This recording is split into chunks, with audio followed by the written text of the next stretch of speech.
Yes, and hi all. First and foremost, a massive thanks to Elaine and James for putting on such a wonderful event. I hope we've all taken some good tips from it. As Elaine says, my talk today, it's all about, effectively it's about process, like it's already been covered before, and working smarter, not necessarily harder. So what I mean by this is when I first came into the sales world, I always thought you need to work, really, really long hours to be a success in this role. And what I quickly realized is it's more important to work the right hours and reach those people at the right time. So I'm going to try and split this up into a few different parts. So just to give you a bit of background, so like Elaine says, I work as a BDR, and I was the first BDR for Alation in the EMEA region. I'm working in the data analytics world, selling the data catalog. Just a very brief background on what a data catalog actually is. I'm sure you're all asking yourself that question. Everyone actually uses a data catalog on a day-to-day basis. So think of your Spotify's of the world, your Netflix, Amazon's, and Google. It's anything where you can actually search for and get results back in a quick and efficient way. Now, in terms of the process and those actual organizations I try and reach those large enterprise organizations. So those valued between, say, 5 to 50 billion, and those with 100,000 or plus employees in there. And you're all probably asking yourself, like, how do I actually reach these targeted people? And the way I do this is every week I try and ideally pick at least 2 companies to go at, so 2 enterprise companies. And I'd set myself a target of at least contacting 60 people per company. And the way I find these people is I use LinkedIn Sales Nav, what I'm sure you'll all be aware of or you may have heard of. And I effectively narrow my search down using the key Boolean search to find those relevant people. And when I find these people on a day-to-day basis in terms of a process, I target myself of at least getting 20 to 30 contacts per company into a sequence and letting them play. So some of you guys may use Outreach or SalesLoft, some of these really cool tools which help speed up the sales process. And once they're in there, I know on a daily basis to come back and reach and target these individuals.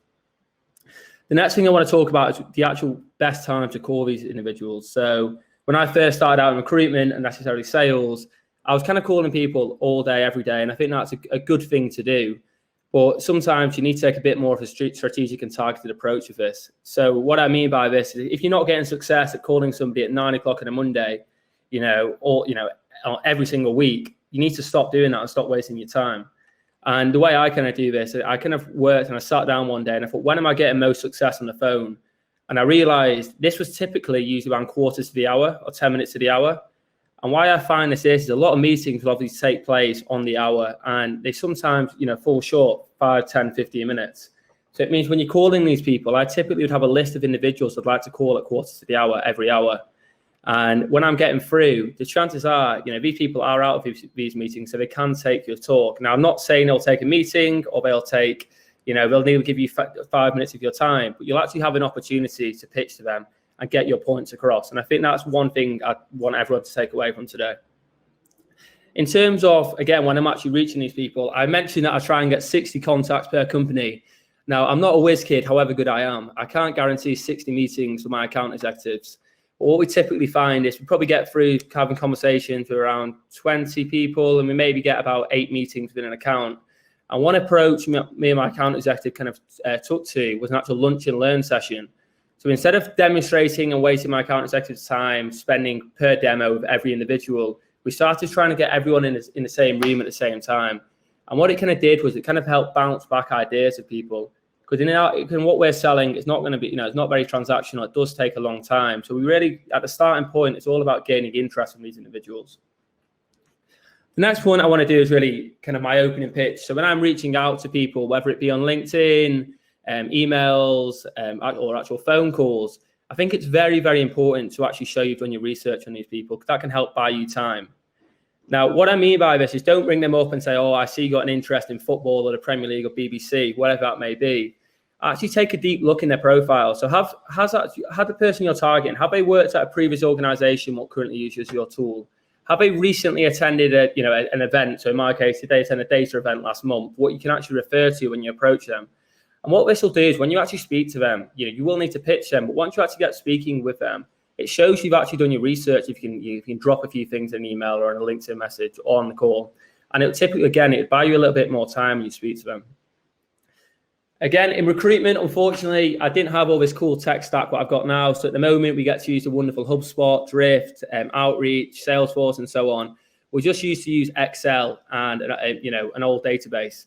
Now, what I've done in recruitment in this SDR role, just like I used to do in recruitment, was every single time I'm mapping out a company. So what I mean by that, so now I'm getting those 60 contacts from an organization. They're not just going into an outreach sequence. I'm noting down every single one of those 60 individuals and putting them into a spreadsheet. And why I do this is it means that every single day when I log on in the morning, I know there's 60 people there who have got to be called. So if they're not on a task and outreach of the day, I can make sure I can still call them every single day. And it gives me that sort of guidance on who to actually target. And all I do is I share the spreadsheet with my account executive. And if I get through to someone, I do traffic light signals. So green would mean meeting, amber would mean referral, and red would mean no-go. And it just gives that alignment between myself and my account executive. So he knows exactly where I am with the account, because in my case, he can't see my typical outreach sequence in the way I work. And then the final point is just pick up the phone and just call them. I get so many people, asking for advice from our team, especially in the US and even in the UK sometimes, and people are just scared of the telephone. And what is the worst thing that can happen? If you pick up the phone and they say no, you know what the answer is, yeah? You push back on that and you try and get the meeting, but a no is better than just consistently wasting time and time again, right? So just don't be scared of the telephone. Just pick it up and call someone. My final point is on the AE alignment. Now, this may not be relevant for everybody here, but in my case, I only work with 1 or 2 account executives, and I know a few people have joined today. I can see from the comments, it's the same in theirs as well. So what I mean by this is stay tight with your account executive. So if you're going to be working with this 1 or 2 reps on a weekly basis, you need to make sure you know exactly where they're up to as well. So what I mean by this is, they would typically have insight on the account. They would sit in some cases, they may be working with certain partners, and they may also have a lot of insight on that account and updates. So in my case, if I'm targeting a company and I'm getting loads of messages out and loads of conversations, it's important that I tell my account executive after pretty much on a daily basis what results I've had, just in case it's a crossover and he's spoken to the same people. So we're keeping professional. So I target at least half an hour a day with my account executive during Moda, where we can run through our success and we run through our small wins. And I'd recommend that to anybody. Finally, sometimes just, don't be afraid to ask someone a question. So when I first joined, I was speaking with reps in the US. I was the first hire in EMEA, and I was asking loads of questions, asking for support and advice. And the same thing with my account executive. So when I'm writing out my emails, some of my LinkedIn messages, I sometimes ask them to double check, because we all need to remember, more often than not, these people and these guys have been in the exact same position what we're in now or what you'll be going into. But don't be afraid to ask for some tips. So I hope you've all found it useful. If anyone's got any questions from this talk, feel free to ping me on LinkedIn. I'm more than happy to help. And finally, if you back yourself as being a very good SDR, or you're also fancying a gig at the moment, we're also still hiring Alation. So just drop me a note.